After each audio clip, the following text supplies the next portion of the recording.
The worst person I ever met was my own mother. I wouldn't wish a mother like that on anyone, not even my worst enemy, which is ironically my own mother. Hi, I'm Kat, and I was raised by a covert narcissist, a horridly abusive woman who scapegoated, devalued, and betrayed me for my entire life, projecting all of her ugliness onto me and gaslighting me, and everyone else for that matter, to believe that I was the bad one. I have a question. Yeah. Are you a good girl or a bad girl? Bad girl. So if you get how narcissism works, you'll understand why I had to be the bad one. It was so she could appear, oh so good in comparison. I'll say that again. I had to be bad so that she could be good. They raised me to be evil. You know, that old chestnut. The name Rose-Colored Mother refers to the rose-colored glasses that were iconic of my mother in my childhood. I'm looking at the world through rose-colored glasses. Figuratively, wearing rose-colored glasses is supposed to mean viewing things in an overly optimistic light, sort of focusing on the good and discarding or ignoring the bad. Well, my mother literally wore rose-colored glasses. Unfortunately, the only thing she saw in a rose-colored light was herself.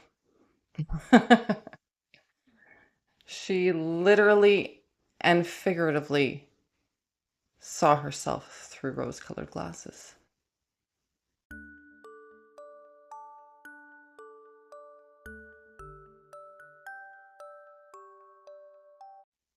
And she did everything in her power to make sure everyone else saw her in that all too complimentary rosy light as well. I was completely brainwashed. Brainwashed and conditioned. And the craziest part is, it took me decades to realize what was going on, and even longer to fully unravel all the lies and gain full clarity about the situation. But now, after years of healing and undoing the damage that was done to me, I'm taking my power back. And I'm here to speak my truth and tell my story. Well, it's really my story. No, Mom, it's mine. Now, I understand that dressing up as my own mother is a little strange, to say the least. I'm literally my mother. Some might even say it's psycho.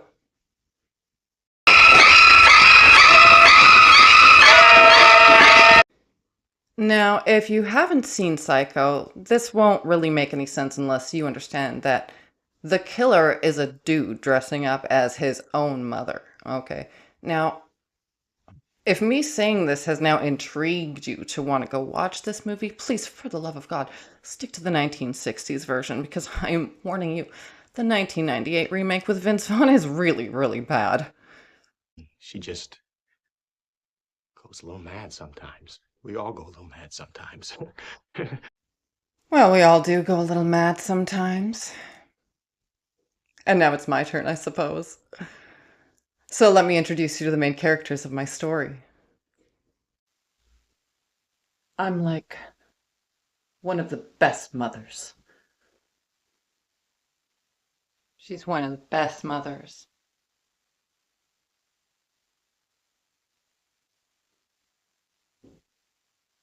She's one of the best mothers.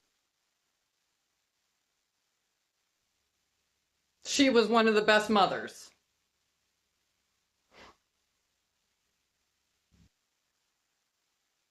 I was one of the best mothers. She was one of the worst mothers.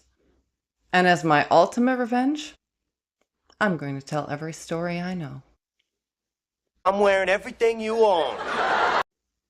So please, subscribe to my channel, Rose Colored Mother, if you want to hear all my crazy stories, because I really have some weird ones. From my childhood, from my adulthood, I've got all my mother's stories, strange supernatural tales that dabble in the occult. It's like my mother lived through the 60s and 70s, and let me tell you, she took full advantage of that era. Mumps, measles, sex, drugs, rock and roll. And I've lived through some pretty out there experiences as well. So, if you want to hear about the time when my mother made me walk around my neighborhood at age 4 with my older brother and a half unalived cat, or the time she was tripping so hard on acid that she had a conversation with a cow, resulting in life-changing decisions that affect my life significantly to this day, I'm not even kidding, then please hit subscribe and join me on Thursday when I'll be sharing my first story. The story of how my mother literally demonized me the moment I was born. Thanks, guys.